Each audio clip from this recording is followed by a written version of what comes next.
Salut, bonjour, hi, avec mon style de fin d'hiver, hug. Commence à être temps qu'on mette la tondeuse là-dedans. Aujourd'hui, nous parlons de l'épine calcanéenne. Qu'est-ce que c'est ça? Elle est connue aussi sous le nom de épine de Lenoir. Elle se situe en dessous du pied, en fait au niveau du talon. C'est une excroissance osseuse du calcanéum qui est l'os du talon. Comment ça se fait qu'on se ramasse avec ça?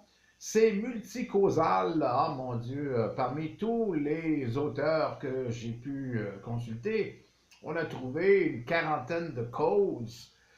Pourquoi qu'on se ramasse à un certain moment donné avec une espèce de roche en dessous du talon? Bien, c'est sûr que le talon, on marche dessus constamment. Alors, il subit notre poids. J'ai relevé certaines causes, mais il y en a d'autres beaucoup. D'abord, premièrement, ce n'est pas quelque chose qu'on peut facilement palper. Beaucoup de clients qui m'ont astiné dans le sens que je la sens pas. Non, souvent, moi non plus. Je ne la sentais pas, mais au rayon X, elle est très visible. Par contre, en palpation, c'est pas évident. Pas pour tout le monde. On ne parle pas d'un pic de la licorne long de même. Là. Non, non, c'est un petit truc de rien du tout. Mais comme notre poids repose dessus, ce petit truc de rien du tout, ben, ça finit par être assez important. Alors, les causes, l'hérédité. Ah, ouais, ben oui, on m'a dit ça. Le type de travail, les gens qui marchent beaucoup, les coureurs, les marcheurs, une chaussure de mauvaise qualité, chaussure cheap, alors faite par des aveugles de nuit au Bangladesh, là, ce genre de truc-là, et que vous pouvez acheter pour 10 dollars la paire seulement, eh bien, c'est votre pied qui va payer souvent la différence. Le surplus de poids, c'est sûr. L'obésité, ces choses-là, il y a plus de poids sur le talon, donc ça crée plus de problèmes. L'arthrite et bien, il y en a d'autres, un paquet de trucs. Donc, vous pouvez vous retrouver avec cette espèce de petite roche en dessous de votre talon. Excroissance osseuse. La bonne nouvelle, c'est que comme c'est une excroissance osseuse, c'est pas aussi solide qu'un os. Donc, on va jouer sur cette friabilité. En clinique, j'avais beaucoup de succès en énergie et avec les huiles essentielles. Je ne peux pas vous parler du côté énergétique parce que ça touche le protocole de traitement, j'ai pas le droit.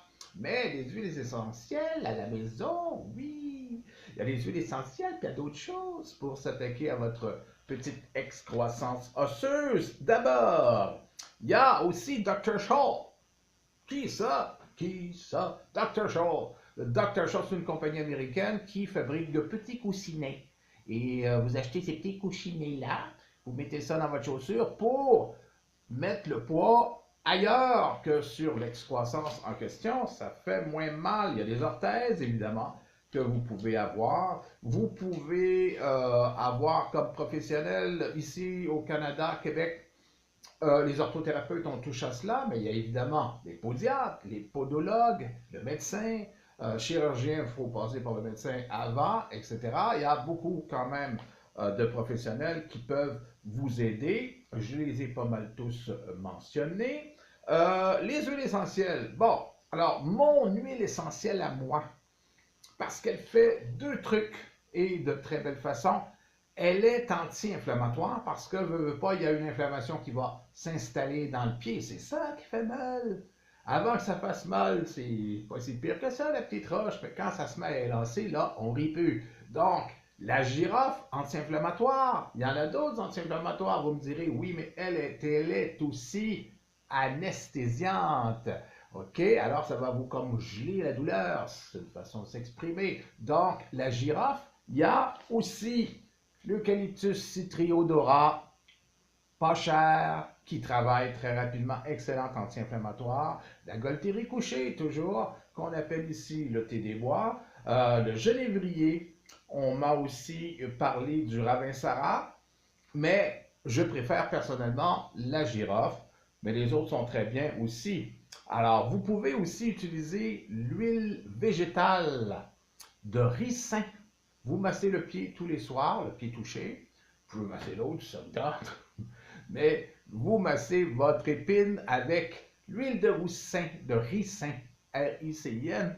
ça va l'attaquer, ça va enlever l'inflammation parce que c'est anti-inflammatoire et ça va l'amollir. Même chose pour les huiles essentielles, elles vont s'attaquer à l'excroissance osseuse qui va finir par s'égrener et vous allez passer à une autre chose, à un autre chapitre de votre vie. Je vous souhaite une fabuleuse fin de journée et je vous dis abonnez-vous!